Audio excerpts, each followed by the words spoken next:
مسلمون أما بعد فإن خير الحديث كتاب الله وخير الهدي هدي محمد صلى الله عليه وسلم وشر الأمور محدثاتها وكل محدثة بدعة وكل بدعة ضلالة وكل ضلالة في النار فأعوذ بالله من الشيطان الرجيم بسم الله الرحمن الرحيم قل إن كنتم تحبون الله فاتبعوني يحببكم الله ويغفر لكم ذنوبكم والله غفور رحيم الحمد لله শুরুতে আবারও প্রশংসা জ্ঞাপন করছি সেই আল্লাহ সুবহানাহু ওয়া তাআলার, যার বিশেষ তৌফিকে আমরা তার দিনের পথে চলার সৌভাগ্য লাভ করেছি, যিনি আমাদেরকে ইসলামের পথে কবুল করেছেন। সেই আল্লাহ সুবহানাহু ওয়া তাআলার প্রশংসা জ্ঞাপনার্থে বলি আলহামদুলিল্লাহ। অতঃপর অসংখ্য সালাতু সালাম পেশ করছি প্রিয় রাসূল মুহাম্মদ সাল্লাল্লাহু আলাইহি ওয়াসাল্লাম, তাঁর আসহাবে কেরাম, আহলে বাইত, শেষ দিবস পর্যন্ত তাঁর প্রতিটি একনিষ্ঠ অনুসারীদের উপর।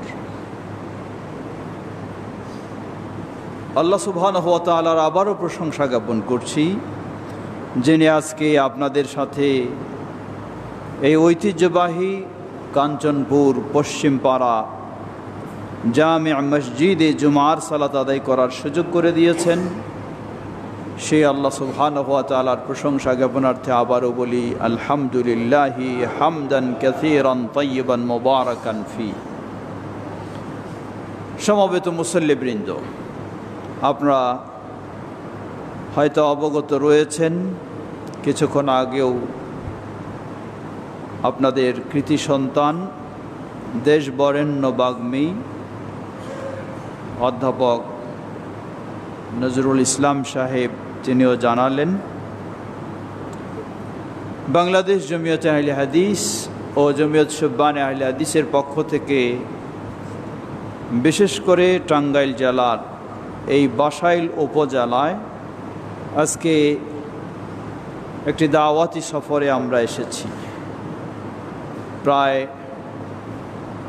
22 জন বিশিষ্ট আলেম, যারা বাসাইলের বিভিন্ন মসজিদে আজকে জুমার খুতবা প্রদান করছেন, যাদের মাঝে রয়েছেন বাংলাদেশ জমিয়তে আহলে হাদিসের সম্মানিত সভাপতি অধ্যাপক ডক্টর আব্দুল্লাহ ফারুক হাফিজাহুল্লাহ, সহসভাপতি অধ্যাপক ডক্টর মোহাম্মদ রইসউদ্দিন সাহেব এবং আরও অনেকেই। সেই কর্মসূচি হিসাবেই আপনাদের এই ঐতিহ্যবাহী বাসাইল কাঞ্চনপুর পশ্চিমপাড়া জামে মসজিদে আসার সুযোগ হয়েছে। আল্লাহ সুবহানাহু ওয়া তাআলা সুযোগ করে দিয়েছেন, আলহামদুলিল্লাহ। সমবেত মুসল্লিবৃন্দ, বর্তমান যে সময়টুকু আমরা অতিবাহিত করছি, গোটা বছরের সবচেয়ে মর্যাদাপূর্ণ দিন যেগুলো, সেই দিনগুলি হচ্ছে যেই দিনগুলি আমরা এখন অতিবাহিত করছি। সহিহুল বুখারীর হাদিসে এসেছে, আল্লাহ রাসূল সাল্লাল্লাহু আলাইহি ওয়াসাল্লাম বলেন,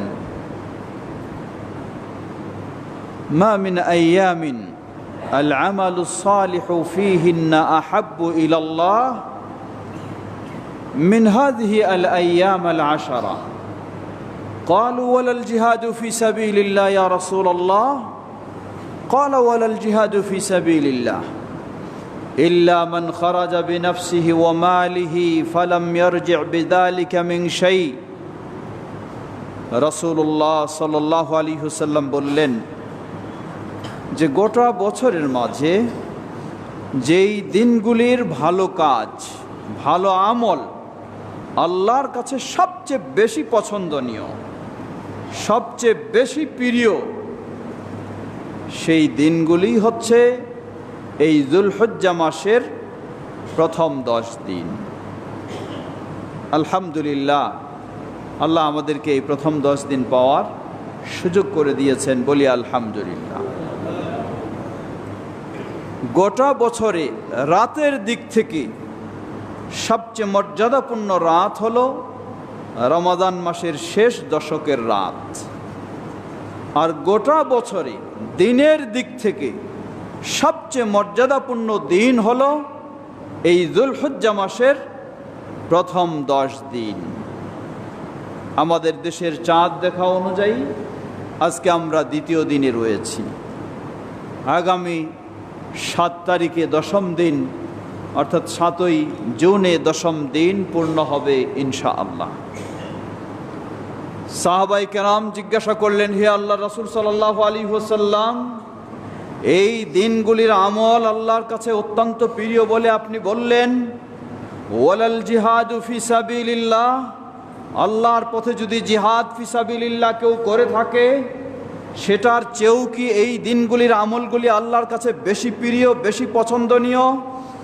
বললেন, ওয়ালাল জিহাদু ফি সাবিলিল্লাহ, আল্লাহর পথে জিহাদ ফি সাবিলিল্লাহ এই আমলের চেয়েও এই 10 দিনের আমলগুলি আল্লাহর কাছে আরো অধিক বেশি পছন্দনীয়, মর্যাদাপূর্ণ। সুবহানাল্লাহ। তবে ইল্লা মান খারাজা বিনাফসিহি ওয়া মালিহি ফালাম ইয়ারজি বিযালিকা মিন শাই, যে ব্যক্তি আল্লাহর পথে বের হয়েছে তার জান মাল নিয়ে, কিন্তু কোনো কিছু ফিরেনি, সব কিছু আল্লাহর পথে শেষ হয়েছে, ওই ব্যক্তির ওই আমলটা বেশি প্রিয় হবে। সমবেত মুসল্লিবৃন্দ, তাই আমরা বলতে পারি, হাদিস আলোকে বলে দিচ্ছি, সাধারণ জিহাদ ফি সাবিলিল্লাহর চেয়েও এই 10 দিনের ভালো কাজগুলি আল্লাহর কাছে অধিক পছন্দনীয়। সমবেত মুসল্লিবৃন্দ, পর্দার আড়ালের মা ও বোনেরা, সুতরাং আজকে আমরা এই দিনগুলি পেয়েছি। হতে পারে আমাদের জীবনে এটাই শেষ সুযোগ, আবারও এই দিনগুলি পাবো এমন সুযোগটি নাও আসতে পারে। অতএব আমরা চেষ্টা করব এই মর্যাদাপূর্ণ দিনগুলিকে ভালো কাজের মধ্য দিয়ে অতিবাহিত করা ইনশাআল্লাহ। কি সেই ভালো কাজ করব? প্রথম ভালো কাজ যা ইসলামে ফরজ রয়েছে তা আমাকে করতেই হবে, যেমন 5 ওয়াক্ত ফরজ সালাত। দ্বিতীয়, এই দিনগুলিতে রাসূলুল্লাহ সাল্লাল্লাহু আলাইহি ওয়াসাল্লাম 1 তারিখ থেকে 9 তারিখ পর্যন্ত সিয়াম পালন করতেন, রোজা রাখতেন। শর্ত নয় যে একাধারে আপনাকে 9 দিন করতে হবে, আপনার সুযোগ অনুযায়ী করবেন, এটি নফল। যদি সবগুলি করতে পারেন আলহামদুলিল্লাহ, না পারলেও যতটুকু পারবেন। বিশেষ করে এই দিনগুলির মাঝে এমন একটি মর্যাদাপূর্ণ দিন রয়েছে, গোটা বিশ্ব থেকে হাজী সাহেবেরা যখন সেই আরাফার ময়দানে অবস্থান করে, তাদের কাছে যেমন সবচেয়ে মর্যাদাপূর্ণ সেই দিন, মর্যাদাপূর্ণ সেই সুযোগ, আল্লাহ সুবহানাহু ওয়া তাআলা যারা হজে যেতে পারেনি তাদেরকেও সে মর্যাদা থেকে বঞ্চিত করেননি, বরং অন্যভাবে আল্লাহ তাদেরকেও মর্যাদা দান করেছেন। আল্লাহ রাসূল সাল্লাল্লাহু আলাইহি ওয়াসাল্লাম বলেন, ওয়াসাউমু ইয়াউমি আরাফা আহতাসিবু আলাল্লাহ আন ইউকাফিরা আস-সানা আল্লাতী ক্বাবলা ওয়াস-সানা আল্লাতী বা'দা। বললেন যে আরাফার দিবসের সিয়াম, একটি দিন কেউ যদি রোজা রাখতে পারে তাহলে আমি আল্লাহর কাছে আশাবাদী, আল্লাহ এই একটি দিনের বিনিময় তার অতীতের 1 বছর এবং অগ্রিম ভবিষ্যতের আরেক বছর, 2 বছরের গুনাহগুলিকে ক্ষমা করে দেবেন। সুবহানাল্লাহ। সেই দিনটিও হলো এই দিনগুলির মাঝে। কবে সেই দিন? আমরা সেই আরাফার নিয়তে কোন দিন সিয়াম রাখব? যেহেতু চাঁদ দেখা দিয়েছে, বিষয়টি স্পষ্ট হয়ে গেছে। সরাসরি আরাফা অনুষ্ঠিত হবে আগামী 5ই জুন। আগামী 5ই জুনে সরাসরি আরাফা অনুষ্ঠিত হবে। আমাদের দেশের চাঁদ দেখা অনুযায়ী সেটি যুলহজ্জা মাসের 8 তারিখ আমাদের কাছে হবে। যেহেতু আমরা সৌদি আরবের একদিন পরে চাঁদ দেখি, সুতরাং যারা সৌদি আরবের সাথে চাঁদ দেখে অথবা পরে দেখে তাদের জন্য উত্তম হলো যেদিন সরাসরি আরাফা অনুষ্ঠিত হয় এই খবর জানতে পারলে সেই দিনেই তারা আরাফার নিয়তে সিয়াম পালন করবে।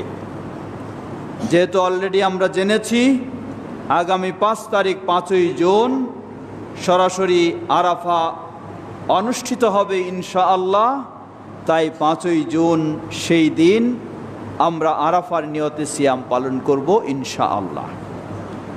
পরের দিন হবে 9 তারিখ, সৌদি আরবে সেখানে ঈদুল আজহা।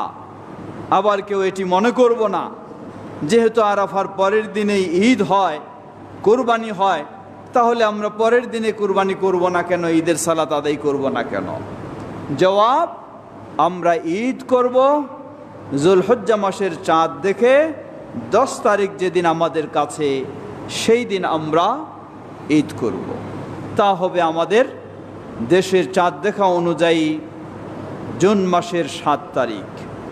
সুতরাং আমরা সকলকে স্মরণ করে দিতে চাই অত্যন্ত মর্যাদাপূর্ণ এই সুযোগ অতি সন্নিকটে, আমরা যেন সেই সুযোগটিকে কাজে লাগাতে পারি। আল্লাহ আমাদের তৌফিক দান করুন। সমবেত মুসল্লিবৃন্দ, ঠিক একইভাবে এই 10 দিন বিশেষ আরও যা আমল রয়েছে নবী সাল্লাল্লাহু আলাইহি ওয়াসাল্লাম ও সাহাবায়ে কেরাম থেকে যা প্রমাণিত, যুলহজ্জা মাসের চাঁদ দেখা গেলেই যুলহজ্জা মাসের 13 তারিখ সূর্যাস্তের পূর্ব পর্যন্ত বেশি বেশি তাকবীর পাঠ করতেন। আল্লাহু আকবার, আল্লাহু আকবার, লা ইলাহা ইল্লাল্লাহ, আল্লাহু আকবার, আল্লাহু আকবার, ওয়ালিল্লাহিল হামদ। এই তাকবীর শুধু ঈদের দিন নয়, ঈদুল ফিতরে শুধু ঈদের দিন, কিন্তু ঈদুল আজহায় যুলহজ্জা মাসের চাঁদ দেখা থেকে শুরু করে 13 তারিখের মাগরিবের পূর্ব পর্যন্ত এই তাকবীর বেশি বেশি পাঠ করা। সহিভাবে প্রমাণিত সাহাবী আবু হুরায়রা রাদিয়াল্লাহু তাআলা আনহু, আব্দুল্লাহ ইবনে ওমর রাদিয়াল্লাহু তাআলা আনহুমা যখন এই যুলহজ্জা মাসের চাঁদ দেখা দিত, তারা যেখানেই চলতেন, হাটে বাজারে ক্ষেত খামারে, উঁচু আওয়াজে তাকবীরের আওয়াজ তুলতেন যাতে তাদের দেখে অন্যরাও তাকবীর পাঠ করতে পারে। সুতরাং এই দিনগুলির মাঝে সর্বোত্তম আরেকটি দিক হলো বেশি বেশি তাকবীর পাঠ করা, বেশি বেশি তাসবিহ তাহলিল পাঠ করা, বেশি বেশি তেলাওয়াত করা, দান সাদাকা করা ইত্যাদির মাঝে আমরা এইসব ইবাদতের মাধ্যমে এই মূল্যবান সবচেয়ে মর্যাদাপূর্ণ দিনগুলি অতিবাহিত করার চেষ্টা করব ইনশাআল্লাহ। আল্লাহ আমাদের সকলকে সে তৌফিক দান করুন। বিশেষ করে 10ম তারিখ যুলহজ্জা মাসের 10 তারিখে সেই দিনের বিশেষ ইবাদত হলো, সর্বপ্রথম হলো ঈদের সালাত আদায় করা। আল্লাহ রাসূল সাল্লাল্লাহু আলাইহি ওয়াসাল্লাম বলেন, ইন্না হাযাল ইয়াওম আউয়ালু মা নাবদা বিহি আন নুসাল্লিয়া সুম্মা নারজি' ফানানহার ফামান ফাআলা যালিকা ফাকাদ আসাবা সুন্নাতানা ওয়া মান যাবাহা ক্বাবলা যালিকা فإنما قدم اللحم لأهله فعليه أن يعيد أو كما قال النبي صلى الله عليه وسلم رواه البخاري। সহিহুল বুখারীর হাদিসে এসেছে নবী সাল্লাল্লাহু আলাইহি ওয়াসাল্লাম বলেন, এই যুলহজ্জা মাসের 10 তারিখে আমরা সর্বপ্রথম যে কাজ দিয়ে শুরু করব তা হলো ঈদের সালাত আদায় করব। অতঃপর আমরা ফিরে যাব, গিয়ে আমরা আমাদের কুরবানির পশু জবাই করব। যে এই পদ্ধতিতে করবে সে সুন্নাহ অনুযায়ী করবে। আর ঈদের সালাতের আগে কেউ যদি জবাই করে ফেলে তাহলে এটি যেন তার পরিবারের গোশত খাওয়ার ব্যবস্থা করে দিয়েছে, এটি কুরবানি বলে গণ্য হবে না। তার কর্তব্য সে যেন আবারও একটি কুরবানি দেয়। হাদিস সহিহুল বুখারীর। সুতরাং যুলহজ্জা মাসের 10 তারিখে প্রথম কাজ হলো আমাদের ঈদের সালাত আদায় করা। ঈদের সালাত সুন্নাহ হলো মাঠে ঈদের সালাত আদায় করা, পুরুষেরা এবং মেয়েদেরও সেখানে নিরাপদে পর্দার আলোকে সুন্দর ব্যবস্থা রাখবে, এটি হলো সুন্নাহ। ঈদের সালাত রাসূলুল্লাহ সাল্লাল্লাহু আলাইহি ওয়াসাল্লামের সুন্নাহ পদ্ধতি অনুযায়ী আমরা 12 তাকবীরে আদায় করে থাকি। প্রথম রাকাতে কেরাতের পূর্বে অতিরিক্ত 7 তাকবীর, দ্বিতীয় রাকাতে দাঁড়ানোর তাকবীর বাদ দিয়ে কেরাতের পূর্বে অতিরিক্ত 5 তাকবীর। এভাবেই সুন্নতি পদ্ধতিতে আহলুল হাদিসেরা ঈদের সালাত আদায় করে থাকি। আমরা 10 তারিখে সেই কাজটি করব ইনশাআল্লাহ। অনেক সময় দেখা যায় গ্রামগঞ্জের কিছু প্রচলন, তাহলে ঈদের সালাত বিলম্বে আমরা আদায় করি। এত বিলম্বে আদায় করি, রৌদ্রের তাপ শুরু হয়ে যায়। তখন রৌদ্রের তাপ থেকে বাঁচার জন্য আবার আমরা সামিয়ানার চিন্তা করি, কোনোটাই ঠিক নয়। রাসূলুল্লাহ সাল্লাল্লাহু আলাইহি ওয়াসাল্লাম ঈদের সালাত আদায় করতেন সূর্য পরিপূর্ণভাবে উদয় হওয়ার পরেই ঈদের সালাত আদায় করতেন।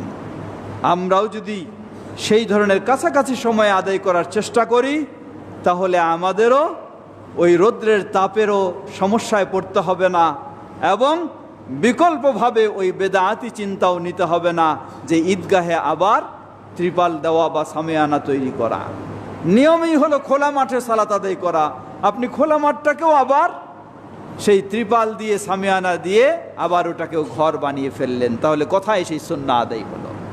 সমবেত মুসল্লিবৃন্দ, এভাবে আমরা ঈদের সালাত আদায় করব। ঈদের দিনের বেশ কিছু সুন্নাহ রয়েছে যেগুলি হয়তো পর্যায়ক্রমে আপনারা শুনবেন।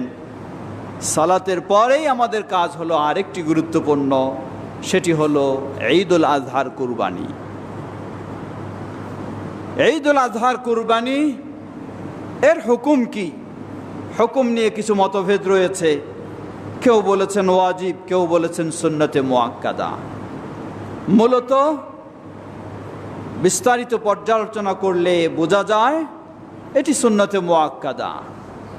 কারণ রাসূলুল্লাহ সাল্লাল্লাহু আলাইহি ওয়াসাল্লাম তিনি মদিনার জীবনে প্রতি বছরই কোরবানি করেছেন, কিন্তু এমন কোনো নির্দেশ দেননি যে কোরবানি কারো যদি ছুটে যায় তাহলে তাকে জাহান্নামের আযাব ভোগ করতে হবে।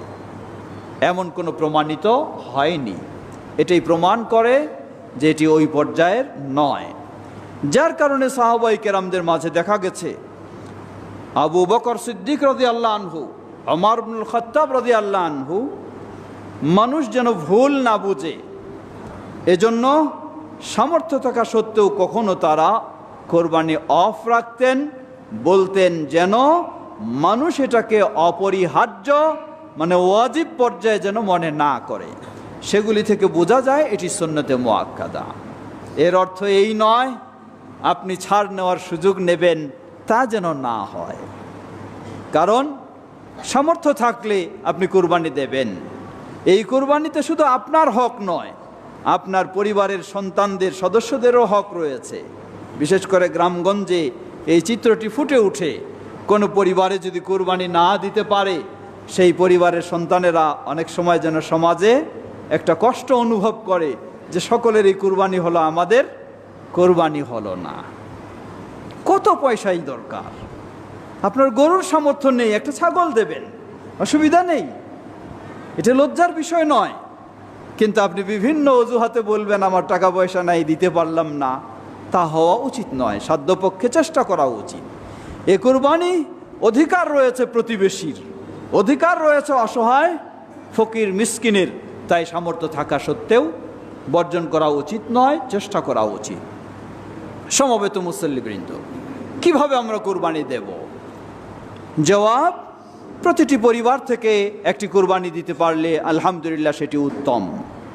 কুরবানির প্রাণী উট, গরু এবং ছাগল, ভেড়া, দুম্বা এই জাতীয়। মহিষের বিষয়ে সরাসরি স্পষ্ট বর্ণনা আসেনি, কিন্তু গবেষণার আলোকে কেউ কেউ গরুর সাথে সেটিকে সমপর্যায়ে মনে করেছেন। আমরা বলবো যেগুলি সরাসরি স্পষ্ট এসেছে আপনি সেগুলিকে আগে প্রাধান্য দেবেন, তারপর যদি না পান তখন বিকল্প পথ আপনি ধরবেন। তাই আপনি আপনার সামর্থ্য অনুযায়ী হয় উট, নয় গরু, নয় ছাগল কোরবানি দেবেন। এই প্রাণীগুলির কিছু বয়সের সীমাবদ্ধতা রয়েছে। রাসূলুল্লাহ সাল্লাল্লাহু আলাইহি ওয়াসাল্লাম বলেন, লা তাযবাহু ইল্লা মুসিন্না, তোমরা মুসিন্না ছাড়া জবাই করো না, কোরবানি করো না। মুসিন্না বলা হয় ওই প্রাণীকে, এর দুটি দিক রয়েছে, একটি হলো বয়সের দিক। ওট 5 বছর পূর্ণ হয়ে 6ষ্ঠ বছরে পদার্পণ করলে তাকে মুসিন্না বলা হয়। গরু 2 বছর পরিপূর্ণ হয়ে 3য় বছরে পদার্পণ করলে তাকে মুসিন্না বলা হয়। ছাগল 1 বছর পূর্ণ হয়ে 2য় বছরে পদার্পণ করলে তাকে মুসিন্না বলা হয়। অপর দিক যেটি আমরা সহজেই গ্রহণ করে থাকি তা হলো নতুন দাঁত দেখা দিলে সেটিও মুসিন্না বলে গণ্য হয়। তাই সেভাবেই উপযুক্ত প্রাণী আমরা সংগ্রহ করার চেষ্টা করব।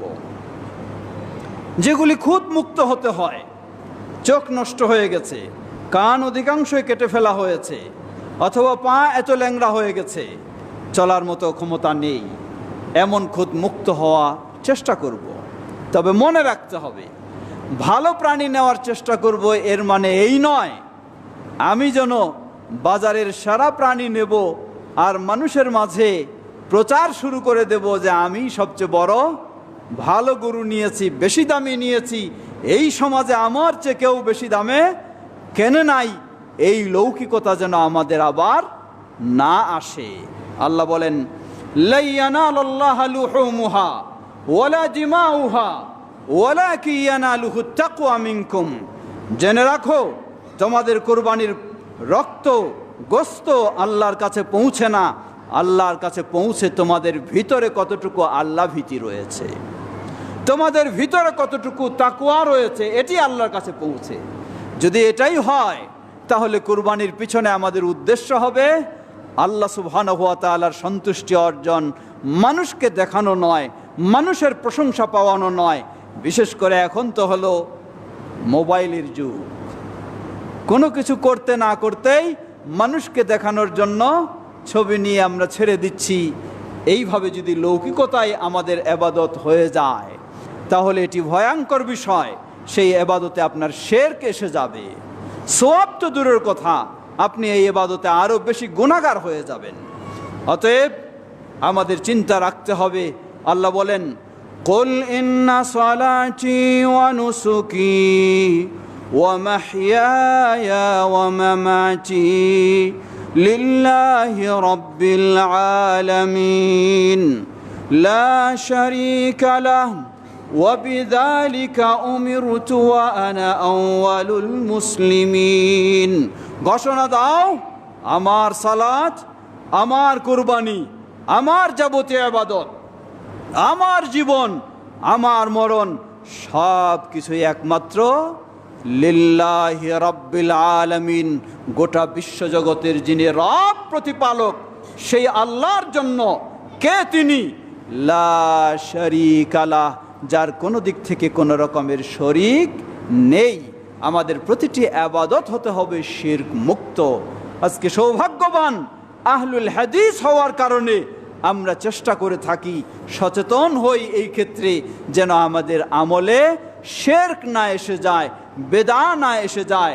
এটি সত্যিই আমরা সৌভাগ্যবান, আল্লাহ আমাদের এই সৌভাগ্য দান করেছেন, বলুন আলহামদুলিল্লাহ। তাই শুধু নামে আহলুল হাদিস নয়, আমরা যেন বাস্তবেই সত্যিকারী আহলুল হাদিস হয়ে সেই শিরক মুক্ত হতে পারি, তাওহীদের উপর প্রতিষ্ঠিত থাকতে পারি, বেদা মুক্ত হতে পারি, সুন্নাহর উপরে প্রতিষ্ঠিত থাকতে পারি। আল্লাহ আমাদের তৌফিক দান করুন। সমবেত মুসল্লিবৃন্দ, খুতবার সময় দীর্ঘ করার সুযোগ নেই, সংক্ষিপ্ত শেষ করার চেষ্টা করছি।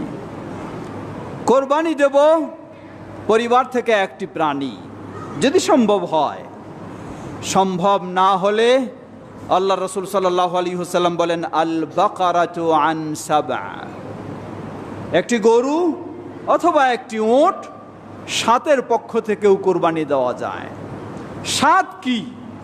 সাত হতে পারে ব্যক্তি, সাত হতে পারে পরিবারের মালিক। কারণ রাসূলুল্লাহ সাল্লাল্লাহু আলাইহি ওয়াসাল্লাম একটি গরুকে 7টি ছাগলের সাথে সমপর্যায়ে বর্ণনা করেছেন। একটি ছাগল যেমন একজন ব্যক্তির পক্ষ থেকে হয়, আবার একটি পরিবারের পক্ষ থেকে হয়, যতজনই সদস্য হোক।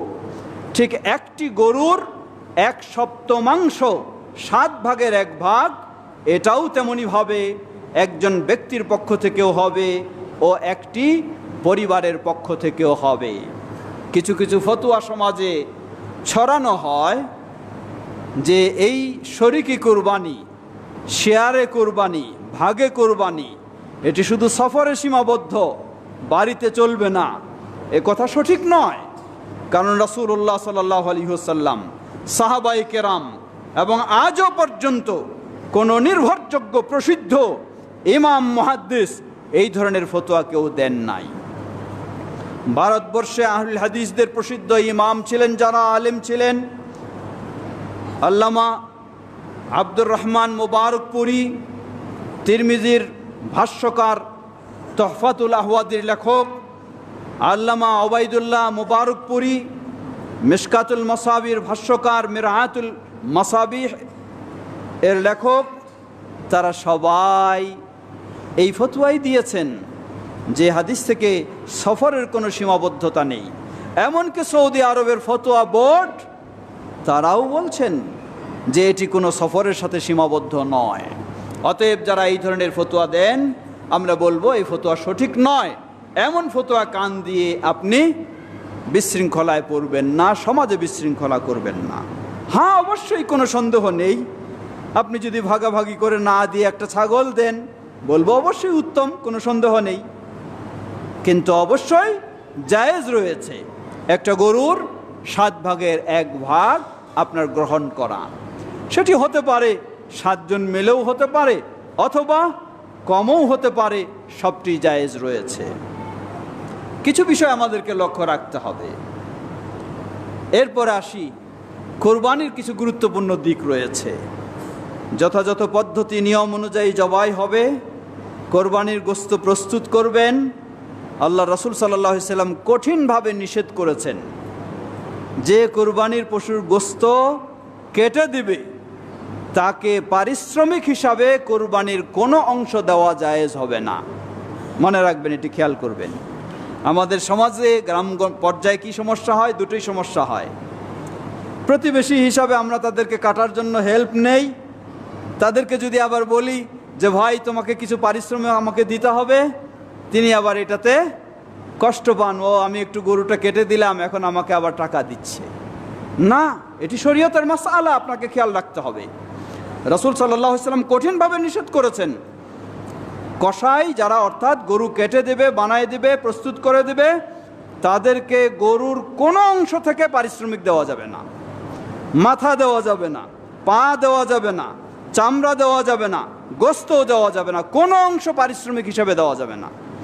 তাকে আলাদাভাবে আপনি পারিশ্রমিক দেবেন। এরপর আপনি অতিরিক্ত গোশত খেতে দিবেন, অসুবিধা নাই। খেয়াল করবেন কথাটা, অতিরিক্ত তাকে একজন মানুষ হিসাবে, প্রতিবেশী হিসাবে গোশত খেতে দিবেন, অসুবিধা নাই। কিন্তু তিনি যে শ্রমটা দিয়েছেন, এসে এটা কেটে দিয়েছেন, এজন্য আপনি তাকে গোশত দেবেন, তা জায়েজ হবে না। কঠিনভাবে রাসূল সাল্লাল্লাহু আলাইহি ওয়াসাল্লাম নিষেধ করেছেন, হাদিস সহিহ। তাই সেই বিষয়গুলি আমরা খেয়াল করার চেষ্টা করব। ঠিক একইভাবে কুরবানির কোনো অংশ বিক্রি করা জায়েজ হবে না। কোনো অংশ বিক্রি করা জায়েজ হবে না। হয় আপনি খাবেন, নয় আপনি দান সদকা করে দেবেন। বলবেন চামড়া তাহলে কি করব? চামড়াটাও একই বিষয়। চামড়া নিজের কাজে যদি আপনি লাগাতে চান ব্যবহারের জন্য, তা লাগাতে পারবেন, অথবা আপনি এটা দান সদকা করে দেবেন। কিন্তু চামড়া বিক্রি করে এর অর্থ আপনি গ্রহণ করতে পারবেন না। এখন বলতে পারেন যে অনেক সময় অসহায় দরিদ্রদের পক্ষ থেকে যদি বিক্রি করা হয় তাহলে জায়েজ হবে কি না? জবাব হ্যাঁ। এটি যেহেতু আপনার নিজের জন্য বিক্রি করছেন না, অসহায় দরিদ্রদেরকে দেওয়ার জন্য আপনি বিক্রি করছেন বা কাউকে দায়িত্ব দিচ্ছেন, সেটি তো অসুবিধা নেই।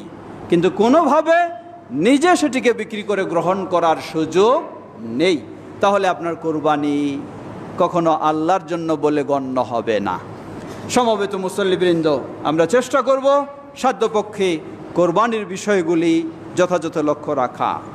কোরবানির গোশত কত ভাগ করব? আমরা সবাই জানি 3 ভাগ করতে হয়। 3 ভাগ করতে হয়, এর অর্থ কি? পাল্লা দিয়ে মাপ করে 3 ভাগ করতে হবে? কম বেশি হলে কি সমস্যা? জবাব, আসলে এই কোরআন সুন্নায় 3 ভাগ করতে হবে এই ধরনের কোনো স্পষ্ট পরিষ্কার নির্দেশ নেই, বরং কোরআন সুন্নায় বলা হয়েছে, আল্লাহ বলছেন ফাকুলু মিনহা ওয়া আতইমু আল বাইসা আল ফাকির, তোমরা খাও এবং অসহায় দরিদ্র মিসকিন ফকিরদেরকে খাওয়াও। নবী সাল্লাল্লাহু আলাইহি ওয়াসাল্লাম বলেন কুলু ওয়া তাসাদ্দাকু ওয়াদাখিরু, তোমরা খাও, দান সদকা করো এবং কিছু রেখে দাও। এর মানে এই সব কোরআন এবং সুন্নাহর নির্দেশ থেকে বোঝা যায় কোরবানিতে আমার অংশ রয়েছে, পরিবারের মানুষের খাওয়ার অংশ রয়েছে, কোরবানিতে প্রতিবেশী আত্মীয় স্বজনের অংশ রয়েছে, কোরবানিতে অসহায় ফকির মিসকিন দরিদ্রদের অংশ রয়েছে। এই 3 শ্রেণীর অংশ রয়েছে, 3 ভাগ করতে হবে এমন নয়। আপনি সচ্ছল মানুষ, সব সময় গোশত খান, আপনি যদি ইচ্ছা করেন এই কোরবানির বেশিরভাগটাই আপনি অসহায় দরিদ্রদের মাঝে বিলিয়ে দেবেন, আলহামদুলিল্লাহ, আপনি বেশি সওয়াব লাভ করবেন। এটি অন্যায় নয়, ভুল নয় যে বেশিরভাগ কেন আপনি বিতরণ করলেন, না, এটি বেশি সওয়াব পাবেন। আবার যদি দেখা যায় আপনার দরিদ্র পরিবার, তেমন গোশত খাওয়ার সুযোগ হয় না, কোনো মতো কোরবানির একটু অংশ গ্রহণ করেছেন, পরিবারের সদস্য সংখ্যা অনেক বেশি, হয়তো একটু বেশি খেয়ে ফেললেন, বিতরণটা একটু কম হলো, ইনশাআল্লাহ অসুবিধা নেই। কিন্তু মনে রাখতে হবে এমন কাজটি কখনোই করা যাবে না, আমার টাকা দিয়ে গরু কিনেছি, আমি কোরবানি দেব, আমি জবাই করে সবটাই ঘরে তুলব, কাউকে দিব না, এমন চিন্তা কখনো রাখা যাবে না। তাহলে এটি আপনার কোরবানি নয়, এটি নিজের গোশত খাওয়া হবে। অতএব আমরা চেষ্টা করব যেগুলি বিষয় ইসলাম সহজ করে দিয়েছে সেগুলিকে সহজভাবেই গ্রহণ করব, আর যেটির বিশেষ গুরুত্ব দিয়েছে সেটিকে সেই বিশেষ গুরুত্বভাবেই আমরা গ্রহণ করার চেষ্টা করব। আল্লাহ আমাদের সকলকে সঠিক বিষয়গুলি জেনে বুঝে উপকৃত হওয়ার তৌফিক দান করুন। ওয়া আখির দাওয়ানা আনিল হামদুলিল্লাহি রাব্বিল আলামিন ওয়া সাল্লাল্লাহু তাআলা নবিয়ানা মুহাম্মদ।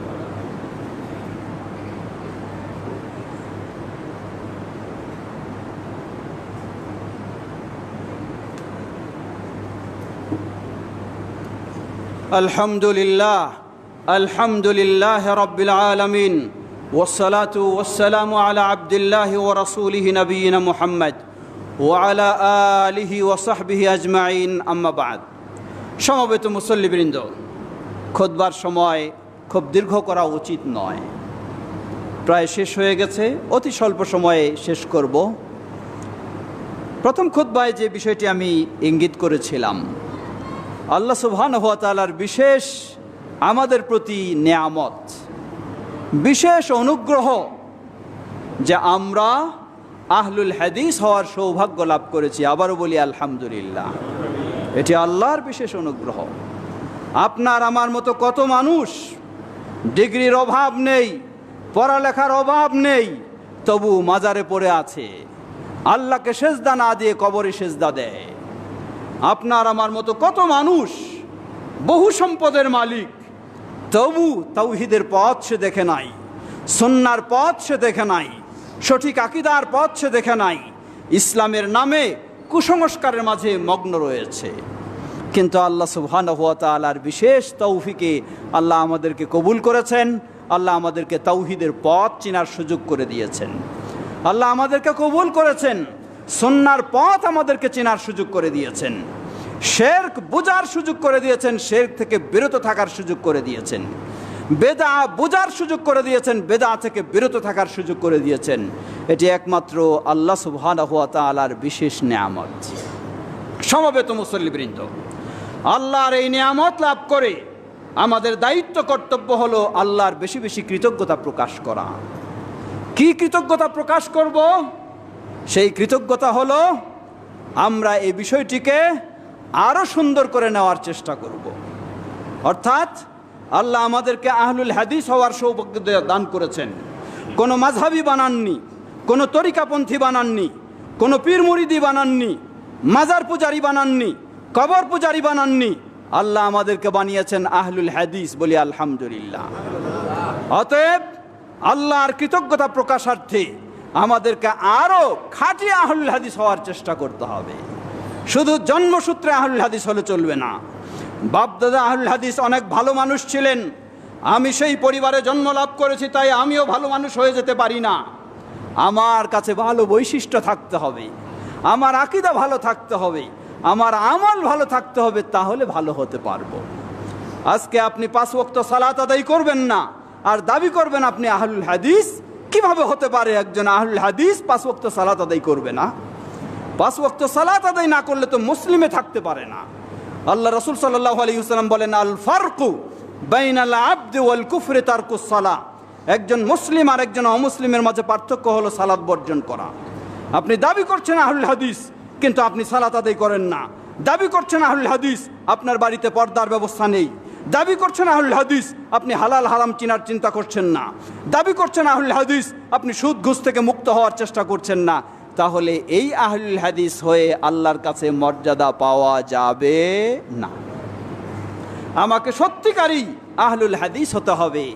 নবী মুহাম্মদ সাল্লাল্লাহু আলাইহি ওয়াসাল্লামের পরিপূর্ণ অনুসরণ করে আমি আকীদাও হব আহলুল হাদিস, আমার আমলেও হব আহলুল হাদিস, আমার আদর্শও হব আহলুল হাদিস। বিশেষ করে পর্দার আড়ালের মা বোনেরাও উপস্থিত হয়েছেন, যেটি আহলুল হাদিসদের বৈশিষ্ট্য হলো মসজিদে আসার সুযোগ রয়েছে মা বোনদের। আপনি মসজিদে আসলেন, এটি আপনার জন্য ভালো বিষয়, তবে অবশ্যই মনে রাখতে হবে মসজিদে আসবেন যেমন শালীনতা পর্দার সাথে, আপনার গোটা জীবনটাই সেই পর্দার সাথে পরিচালনা করতে হবে। না হলে আপনি তো আল্লাহর কাছে ছাড় পাবেন না। একজন মুসলিম নারী যদি সে অশ্লীলতায় জড়িয়ে যায়, বেপর্দায় চলে, তাহলে ওই মুসলিম নারী যেই পুরুষের অধীনে রয়েছে, ওই পুরুষ যদি তাকে বাধা না দেয়, তাহলে সেই পুরুষ জান্নাতে যেতে পারবে না। যদি এমনটাই হয় পুরুষের সমস্যা, তাহলে যেই মুসলিম নারী বেপর্দায় চলে, তাহলে তার জান্নাত কোথায়? কিভাবে সে জান্নাতে যেতে পারবে? সুতরাং পর্দার আড়ালের মা ও বোনদেরকে বলবো, ইসলাম আপনাদের জন্য বিষয়টিকে সহজ করে দিয়েছে। আল্লাহ রাসূল সাল্লাল্লাহু আলাইহি ওয়াসাল্লাম বলেন, কোনো মুসলিম নারী যদি দৈনিক 5 ওয়াক্ত সালাত আদায় করে, রমাদানের সিয়াম পালন করে, নিজের সতীত্ব সংরক্ষণ করে, পর্দার সাথে জীবনযাপন করে, স্বামীর সাথে ভালো আচরণ করে, ওই মুসলিম নারীকে কিয়ামতের কঠিন বিভীষিকাময় দিনে বলা হবে, তুমি দুনিয়ার জীবনে কষ্ট করে 5 ওয়াক্ত সালাত আদায় করেছো, সিয়াম পালন করেছো, পর্দার সাথে নিজের সতীত্বকে সংরক্ষণ করেছো, স্বামীর সাথে ভালো আচরণ করেছো, তাই তোমার সামনে জান্নাতের সব দরজাগুলি খোলা রয়েছে। যেই দরজা দিয়ে ইচ্ছা হয় তুমি সেই দরজা দিয়ে জান্নাতে প্রবেশ করো। সুবহানাল্লাহ। হে বোন, আপনার জন্য এই সুসংবাদ। সুতরাং আপনি আপনার জীবনটাকে সেভাবে গড়ে তোলার চেষ্টা করুন। এটি আহলুল হাদিসের আদর্শ, এটি আহলুল হাদিসের আকীদা। বিশেষ করে মা বোনদেরকে স্মরণ করে দিতে চাই, আপনি তো হলেন সেই মা যেই মায়ের ঘরে মুহাম্মদ সাল্লাল্লাহু আলাইহি ওয়াসাল্লামের মতো ব্যক্তি মানুষ হয়েছে। আপনি তো সেই মা যেই মায়ের ঘরে ইমাম বুখারী রাহিমাহুল্লাহর মতো ব্যক্তি তৈরি হয়েছে। আপনি তো সেই মা যেই মায়ের ঘরে ইমাম মালিক রাহিমাহুল্লাহর মতো ব্যক্তি তৈরি হয়েছে। সেই মা যেই মায়ের ঘরে ইমাম শাফি রাহিমাহুল্লাহর মতো ব্যক্তি তৈরি হয়েছে।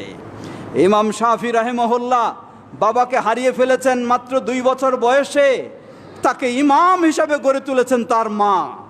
ইমাম বুখারী রাহিমাহুল্লাহ ছোট বয়সে বাবাকে হারিয়ে ফেলেছেন, কিন্তু ইমাম বুখারীর মতো গড়ে তুলেছেন তার মা।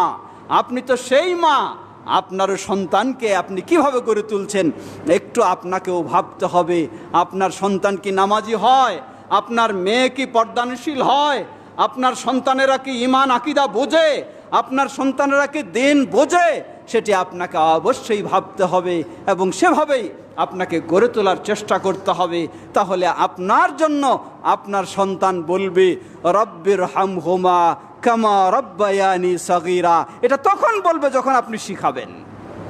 আর যদি আপনি না শিখান, তাকে সালাত শিখাবেন না, ঈমান শিখাবেন না, দিন শিখাবেন না, কিছুই জানাবেন না, বরং বিভিন্ন পরিবেশে নাস্তিকদের মতো গড়ে উঠবে, ওই সন্তান তো বাবা মার জন্য দোয়া তো দূরের কথা, তার জানাজাতে তো অংশগ্রহণ করা পছন্দ সে করবে না, বরং বাবা মাকে বৃদ্ধাশ্রমে পাঠানোর জন্য সে প্রস্তুত থাকবে। আজকে আমাদের সমাজের অবস্থা তাই হচ্ছে। নতুন প্রজন্ম আজকে সেদিকেই চলছে। তাই প্রতিটি অভিভাবকের, শুধু মা নয়, বাবা মা উভয়ের দায়িত্ব হলো সন্তানদেরকে সেভাবে গড়ে তোলা। বিশেষ করে এই ক্ষেত্রে স্মরণ করে দেব, এই সমাজ আহলুল হাদিস সমাজ। আপনারা যারা আজকে বয়স্ক মানুষ, এই সমাজে গড়ে উঠেছেন, আহলুল হাদিসের চেতনা, চিন্তা, আকীদা, আমল আপনার ভিতরে রয়েছে। কিন্তু যেই নতুন প্রজন্ম শিক্ষার জন্য হোক বা যে কারণে হোক বাইরে চলে যায়, ঢাকা শহরে হোক বা টাঙ্গাইল শহরে হোক, বিভিন্ন পরিবেশে থাকে, তারা আহলুল হাদিসের আকীদা অনেক সময় বুঝতেও পারে না, পরিবেশও পায় না, সালাতও চিনে না। তাই প্রতিটি আহলুল হাদিস বাবা মার দায়িত্ব হলো সন্তানকেও এই সঠিক আকীদা আমলের সন্ধান দেওয়া এবং সেই আলোকে গড়ে তোলা। আল্লাহ আমাদের তৌফিক দান করুন। তাহলেই হবে আপনার সন্তান আপনার জন্য জীবদ্দশাও উপকৃত হবেন, মৃত্যুর পরেও আপনি কবরে চলে গেছেন, সন্তান যত ভালো কাজ করবে, ঈমানের পথে চলবে, সালাত আদায় করবে, তাওহীদের পথে চলবে, সুন্নাহর পথে চলবে, আপনি কবরে বসে সন্তানের এই সব কিছুর সওয়াব আপনি পেতে থাকবেন। সুবহানাল্লাহ।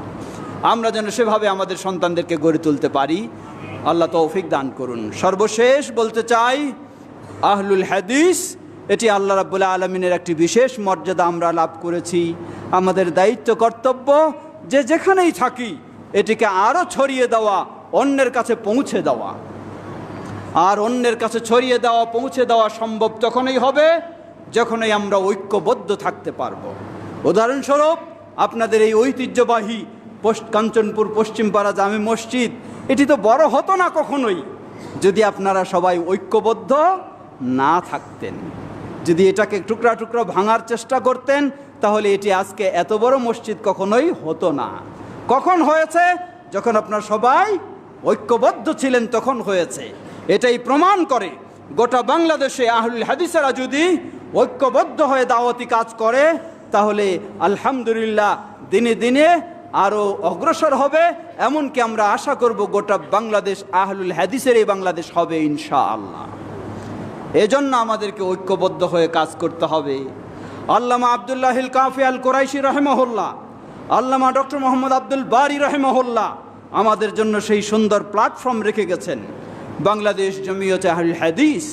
আমরা আশা করব যুবকেরা জমিয়ত শুব্বানে আহলে হাদিস এবং মুরব্বীরা জমিয়তে আহলে হাদিসের সাথে সম্পৃক্ত থেকে সবাই ঐক্যবদ্ধ হয়ে যখন আমরা কাজ করতে পারবো, তখন এই ইনশাআল্লাহ আমরা আরও সামনের দিকে অগ্রসর হতে পারবো। আল্লাহ আমাদের সকলকে সে তৌফিক দান করুন। ইবাদাল্লাহ রাহিমাকাল্লাহ রাহিমাকুমুল্লাহ, আল্লাহুম্মা সাল্লি আলা মুহাম্মদ ওয়া আলা আলি মুহাম্মদ কামা সাল্লাইতা আলা ইব্রাহিম ওয়া আলা আলি ইব্রাহিম ইন্নাকা হামিদুম মাজিদ। আল্লাহুম্মা বারিক আলা মুহাম্মদ ওয়া আলা আলি মুহাম্মদ কামা বারাকতা আলা ইব্রাহিম ওয়া আলা আলি ইব্রাহিম ইন্নাকা হামিদুম মাজিদ।